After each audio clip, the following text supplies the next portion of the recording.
Hello, AI fans. My name's Steve Jaguar, and today I'm going to be talking about agentic applications, and specifically how to get better and how to learn them and understand how they work. And there's a really good tool that I found called Langflow by DataStax. It's an open source tool. You can run it on your laptop. You can run it in the cloud. I just thought this is a really game-changing thing for me to understand how agents work, how they communicate, what tools are available, and how they communicate to one another to create flow that can execute some really complicated scenarios for you. So I'm going to do a real quick demo just to show you what my experience is. Let's dive straight in. Okay, this is the DataStax website, and you can click under products and then you can go straight to Langflow. DataStax is more focused on where you're storing your data that's going to be used by an AI application in their vector DB. I think that's pretty much how they make money. And it's a great provider, but I'm not going to get into that today. You can start with the cloud. If you go to the cloud, they host Langflow for you, which is great if you don't want to run it locally. I'm one of those geeks that likes to run it locally, so I downloaded the open source. Installing it is easy. It has its own website, Langflow. And from there, you can go to the docs, which I've got here. And essentially all I did here is I did the pip install Langflow. Away we go. Made sure I was using the right Python version for them. And from there, you could just type Python Langflow run, which was remarkably easy. So I'm going to try that. And I think it's the last thing I ran. There it is. Python-m Langflow run. Hit it.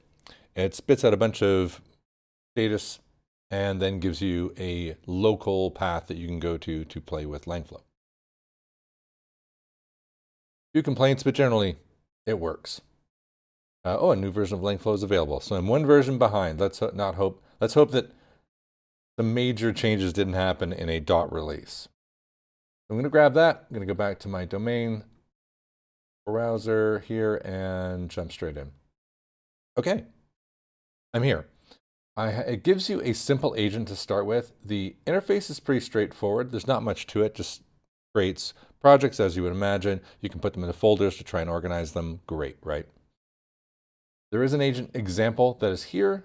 And if you want to take a look at what it does, you can click through and you can see what it's trying to do. It's pretty straightforward. I'm going to zoom out a little bit so you can see the whole thing all at once. Now ignore this for now. This is a whole rabbit hole you can get into.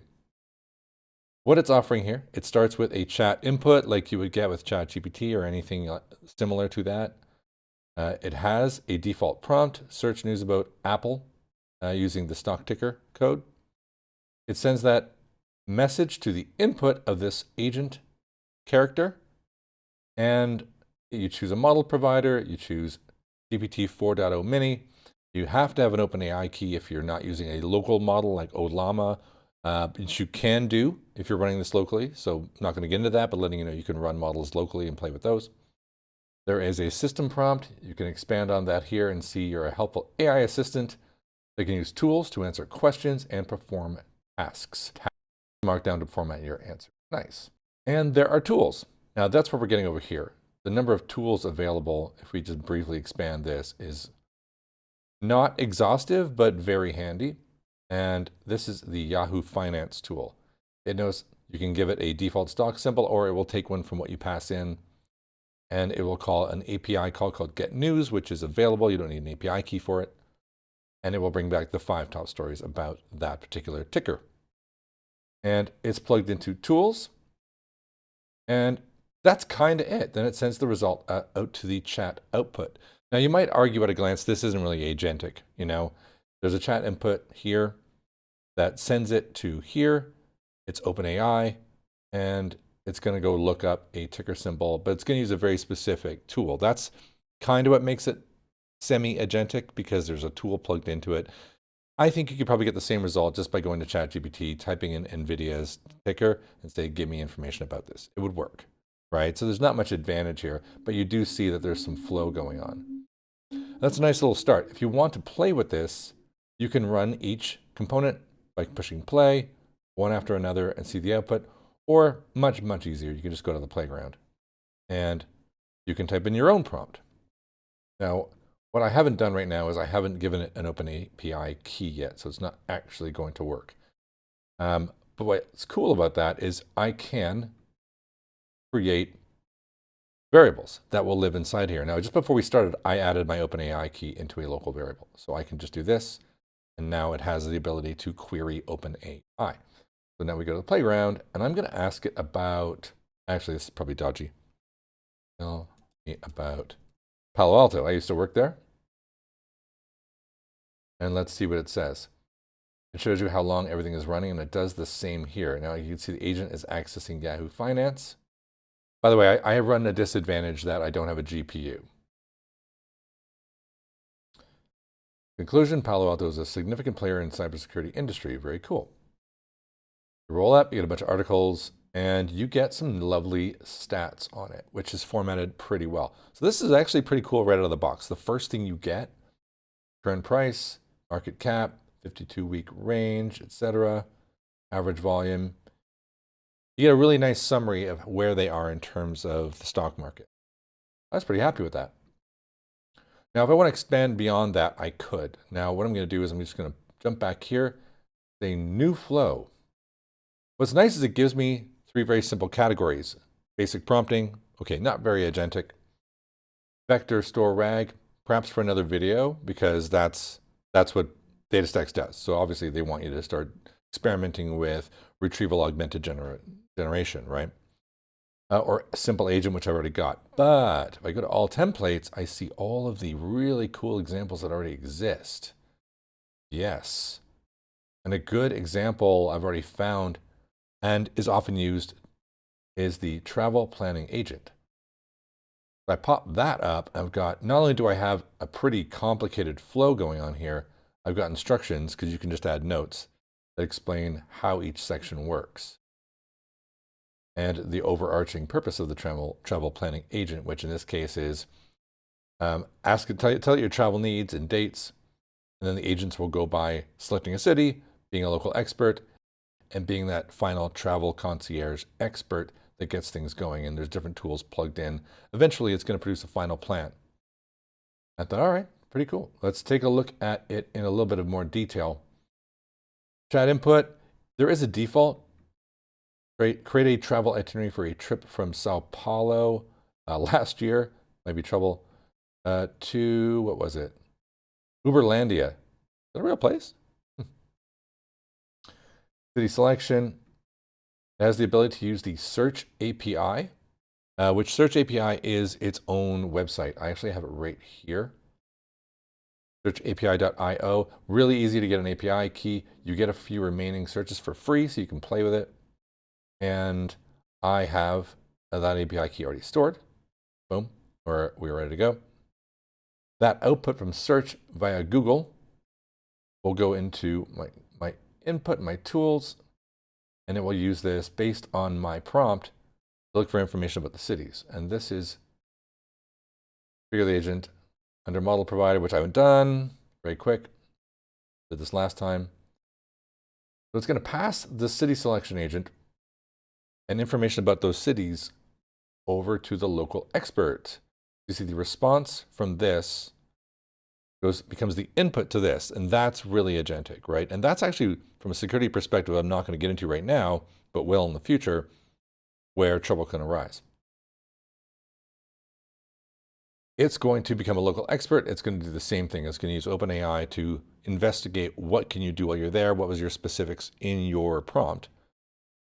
From there, going to go to the travel concierge, who's going to look for things you can do to fly there. Now, this is expertise R, and let's expand this one out. Specializing in travel planning and logistics, quite a large prompt. So essentially, this is your travel agent, and it's going to create a daily schedule for you. I need the OpenAI and the OpenAI. And a basic calculator, just make sure you know what things cost, because notoriously ChatGPT isn't all that good at math. It's better now. Everything goes to a chat output. So this is actually a pretty interesting and somewhat more realistic agentic application. Let's go to the playground, and I'm going to grab the default prompt to start, but I'm going to make it more relevant to me.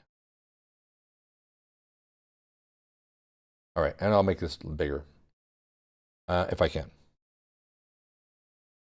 All right. So the original default prompt was traveling from Sao Paulo. I'm not going to do that. I live in Toronto. Toronto to, where would I like to go? Let's say Italy. That's pretty generic. Let's see if it handles that. I'm going to do it August 23, but say 2025. The traveler enjoys drinking, let's say, wine, because I'm in Italy. I don't like eating bread and cheese, cheesy bread. I like eating tapas or local cuisine and drinking special coffee. That's pretty good. They also like adventure. I don't know. See what happens there. And let's fire that in. Now, I like that the output is constantly updating you as to what's happening. You get various different agents running back to back. And I'm curious how the flow looks if you're going from agent to agent. Do you see, oh boy, the prompts and the information as it's being generated? So that's agent number one. Kind of looks like it's already done a pretty incredible job at creating an itinerary. I'm uncertain why I need a second agent necessarily. I got some tips at the end. So all of that went into the second agent, which is my local expert. Okay, the second agent is done. That took a little longer because maybe there was a lot more to look at. The results look kind of similar. Oh, here we go. And then the final is done. Oh, okay, now it's different. What did it do all together? It didn't look like a whole lot changed in the second agent. But after the final agent, the actual travel expert that was prompted, I actually now have the flight details. It's telling me to go to Rome, which is smart. It gives me a hotel suggestion, even gives me restaurant suggestions. And now it's breaking it down day by day from flying there, giving me weather information. Average temperature is going to be 30 degrees. Yeah, it's August. It's telling me to visit the Colosseum, go to get some pizza, Vatican City, day 3. I could do a day trip to Tuscany where I know the wine is fantastic, 28 degrees, Chianti wine tour. This is super cool. Like, this is a full-on plan for a week in Italy, maximizing things it knows I like. I can rent a bike and go to the countryside, traveling to Venice, do an adventure in Venice, boat trip. Hey, yeah, this looks good. I might do this. And then back to Toronto, direct flight. It's giving me packing essentials, light clothing, travel adapter, and finally a budget breakdown. $800 Canadian round trip flights. I question that in summer, but that would be awesome. I would love it if it was that cheap. Averaging, I'm obviously very generous, having 500 total on meals, 70 a day. I probably would crush that. I have potentially expensive tastes. That's good. Total estimated budget, 3,700. Yeah, amazing. That worked super well. What I love about this is just it's explaining to me what is possible. And it's giving me all of the ingredients down here for inputs, outputs, data storage, processing of special kinds, vector storage should I want to create my own RAG database. And it's including along the way a whole bunch of tools in terms of databases, DuckDuckGo calculator, different search engines, Wikipedia, finance, and I'm sure you could probably expand this with your own tools. So it seems like a very, I said not exhaustive, it seems almost limited in terms of what it can do. And then if you want things bundled by different specialities, there's Git, there is Crew AI, which is actually kind of fascinating that there's an integration there because Crew AI is also an agentic leveraging tool where you can group certain agents together. It also does a good job containerizing, so I should probably do a show on that. Notion integration, that's pretty cool. Add content to page. And I imagine this is just going from strength to strength. There's a lot of very interesting things here, and it seems to work pretty robustly. I mean, no wonder it's got 42,000 stars on GitHub already. So what is amazing to me about this was that I was able to, you can see my lighting just died. I was able to create an agentic application that gave me a ton of visibility. Oh yeah, let me show you one more thing in terms of visibility that you might find fascinating. If you take the agent or any of these components, and you focus on it, not only can you see the controls that are visible, you can see additional controls that aren't visible but are present. They give you a lot more control. You only really want the visible ones to be the ones that you might change, but your tuning, there's a lot more under the hood. Additionally, you can look at the code. All the Python code is here for you to review. So I love the transparency. That was what I was about to say. It's really quite an exciting thing. Now, wouldn't be doing my job if I didn't say, how do I secure something like this? And if I did want to create something that even represented production, you can export it. Granted, you need an API key from DataStax to do that. But how can I make it into something that feels like a real world agentic application? And for me, that would be something I might want to put all my agents into different containers so I can spin up multiple versions of different agents to parallelize tasks, etc. It seems like a great learning tool. I'm not sure it translates directly to production yet, but still, in a world where agentic AI is very nascent, I think this is worth diving into just for the learning experience. And even better, you can run locally and it's free.